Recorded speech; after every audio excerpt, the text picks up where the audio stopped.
नमस्कार दोस्तों, स्वागत है आपका मेरी चैनल में जिसका नाम है बायोलॉजिकल साइंस। तो आज हम देखेंगे what is microbiology and scope of microbiology. तो first one is what is microbiology. तो microbiology in micro means small, biology means bio means live and logy यानी कि लोगस मीन्स साइंस मीन्स सूक्ष्म जीवाणु विज्ञान, ऐसे भी हम उसको बोल सकते हैं। तो फर्स्ट वन क्या माइक्रोबायोलॉजी क्या है, उसमें हम उसका स्कोप क्या है वो हम आज देखेंगे। तो फर्स्टली हम देखते हैं तो जो microbiology is a study of living organism of microscopic size. जो हमारे लिविंग ऑर्गेनिज्म होंगे जो माइक्रोस्कोपिक साइज में होंगे, जिन्हें हम अपनी आंख से देख नहीं पाते हैं, जो उसका देखने के लिए हम माइक्रोस्कोप या ऐसे इलेक्ट्रॉन माइक्रोस्कोप या यूज़ करेंगे, तो उन सब को हम बोलेंगे उन सब जो उसकी फील्ड है उसकी पूरी फील्ड को बोलेंगे माइक्रोबायोलॉजी। तो फर्स्ट वन इज तो माइक्रोबायोलॉजी के अंदर पूरे के पूरे जो बैक्टीरिया आता है, ओके, फिर बैक्टीरिया, फंजाई, वायरस और प्रोटोजुआ, आल्जी सब आता है। जो सब आता है उसमें जो सब आता है जो हमारे इन्फेक्शियस एजेंट है, जो हमारे में डिसीज़ करते हैं और हमारे में जो हमारे बेनिफिशियल है, जो बैक्टीरिया, वायरस और फंजाई और प्रोटोजुआ, आल्गी, ओके। जो देखिए इन 1635 टू 1703 जो रॉबर्ट हुक ने पहले वो सेल वर्ड था वो यूज़ किया था, उसने किया था इन 1635 टू 1703। ये मैंने एक शॉर्ट नोट पूरी बना दी है जिससे आपको तकलीफ नहीं होगी। ये सेल वर्ड्स यूज़ करने के बाद इन 1665 में उन्होंने पूरा जो डिस्क्रिप्शन था वो सेल का दिया था, जो कॉर्क के अंदर और अदर प्लांट के अंदर भी उन्होंने चेक किया था। उन्होंने उनको हनीकम लाइक स्ट्रक्चर बोलते हैं, वो ऐसा स्ट्रक्चर उनका सेल का पूरा हनीकम लाइक स्ट्रक्चर जो होता है ना, जो हनीकम लाइक स्ट्रक्चर उनको मिला था, ओके। तो वो जो हनीकम लाइक स्ट्रक्चर था, जो हनीकम लाइक स्ट्रक्चर कॉर्क के प्लांट में स्लाइस था उसका, उसमें से मिला था। वो स्ट्रक्चर पूरा का पूरा जो था उसमें जो सेल दिखे थे, ओके।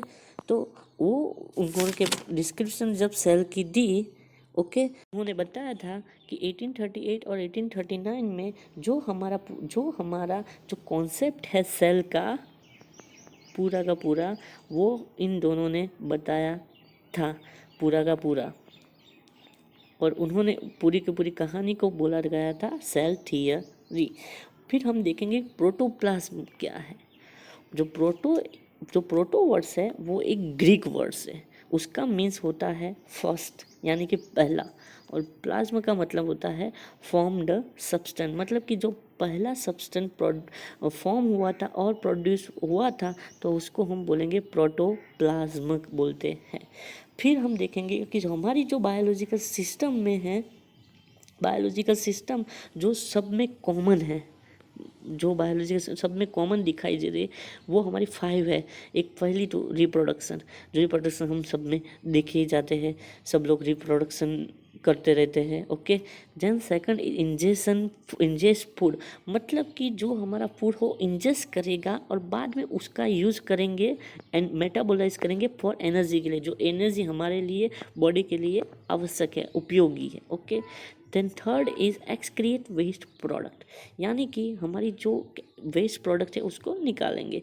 तो fourth is react to change with environment, मतलब कि जैसे जैसे हमारा एनवायरनमेंट चेंज होता रहेगा तो हमारी बॉडी भी उसके साथ रिएक्ट करती रहेगी और चेंज आएगी उसकी हमारी बॉडी में, ओके। देन म्यूटेशन ससेप्टिबिलिटी, मतलब कि हमारे म्यूटेशन भी कर सकते हैं और हो भी सकता है via use of UV light और other some factors, okay. Then हम ये देखेंगे माइक्रोबायोलॉजी की डेफिनेशन जो मैंने आगे बताई दी थी। Microbiology is the study of living organism of microscopic size, जो हमारी माइक्रोस्कोपिक साइज में हो गए, ओके। तो मैंने आगे बताया था कि जो हमारा लास्ट में होता है वो जो बोर्ड लाइन लाइफ में का बोर्ड लाइन होता है लास्ट वाला, dead board line of life, वो होता है वायरस।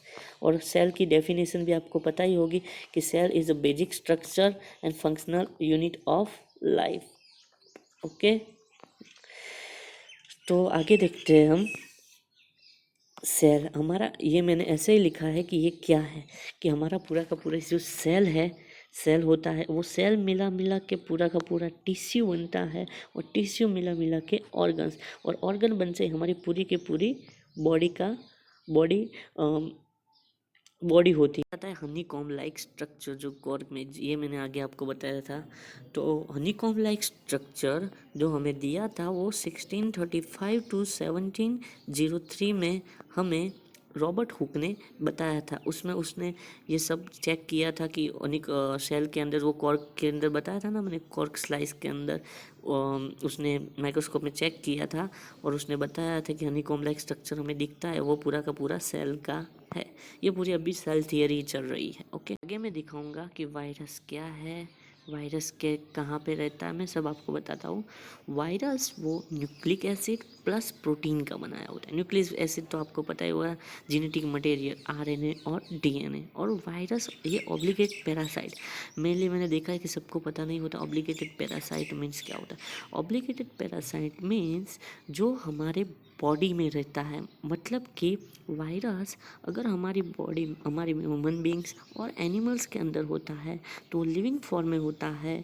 अगर वो बाहर के साइड होगा, आउट ऑफ बॉडी, तो वो नॉन लिविंग कहलाएगा। ओके, मीन्स वायरस को अगर जिंदा रहना है, रेप्लिकेट करना है, तो वो हमारी लिविंग थिंग्स के अंदर रहना ज़रूरी है। ओके, जैसे ही हमारे वायरस हमारी बॉडी के अंदर एंटर होगा, वो पहले तो अपना रेप्लिकेशन करेगा in thousands of number. Okay, then देखेंगे माइक्रोबायोलॉजी की फील्ड हमारी बायोलॉजी में कैसे यूज़ होती है as a field of biology. Okay, जो स्टडी, जो हमने देखा था स्टडी ऑफ बैक्टीरिया की करें तो बैक्टीरियोलॉजी कहते हैं, स्टडी ऑफ वायरस की करेंगे तो वायरोलॉजी कहते हैं। लेकिन मैंने ये सब स्टडी ऑफ प्रोटोजोआ की करें तो प्रोटोजोआ माइक्रोबायोलॉजी, ऐसे प्रोटोजोअल माइक्रोबायोलॉजी बोलते हैं। तो मैंने ऐसे दो निकाले हैं जो पता नहीं होता सबको। स्टडी ऑफ इंटैक्ट ऑर्गेनिज्म, तो उसको हम ऑर्गेनिज्मल माइक्रोबायोलॉजी, एंड जो हमारा study of group of organism, पूरा का पूरा ऑर्गेनिज्म का ग्रुप का करेंगे, बैक्टीरिया, वायरस, सब कुछ आ जाएगा, तो उसको हम बोलेंगे पॉपुलेशन बायोलॉजी। ओके, मैंने पढ़ा था कि प्लांट होता है वो रेडिएंट एनर्जी का यूज, मतलब रेडिएंट एनर्जी क्या होती है, रेडिएंट एनर्जी मीन्स यूवी और अदर रेज, जो रेज हमारी सनलाइट में आती है, पास होती है, और प्लांट होता है वो पूरा का पूरा यूज़ करता है, और वो उसको हम पूरे के पूरे बोलेंगे रेडिएंट एनर्जी। ओके, देन ये बैक्टीरियोफाज, देखा जाए तो ये बैक्टीरियोफाज वर्ड सब माइक्रोबायोलॉजी में होता है, तो यूज़ होता ही रहता है। बैक्टीरियोफाज है तो है क्या, तो हम देखेंगे आज। तो बैक्टीरियोफाज यानी कि वायरस इन्फेक्टेड इन बैक्टीरिया, मीन्स जो वायरस का पोर्शन होगा वो बैक्टीरिया के अंदर इन्फेक्टेड किया गया होगा, और पूरा का पूरा हम सबको बोले जो होगा पोर्शन उसको बोलेंगे बैक्टीरियोफाज। ओके, तो ये बैक्टीरियोफाज का पूरा मैंने बता दिया आपको। ओके, तो आगे देखते हैं। मैंने एक प्रोसेस लिखा हुआ है, atmospheric oxygen to nitrogen salts and amino acids वाली।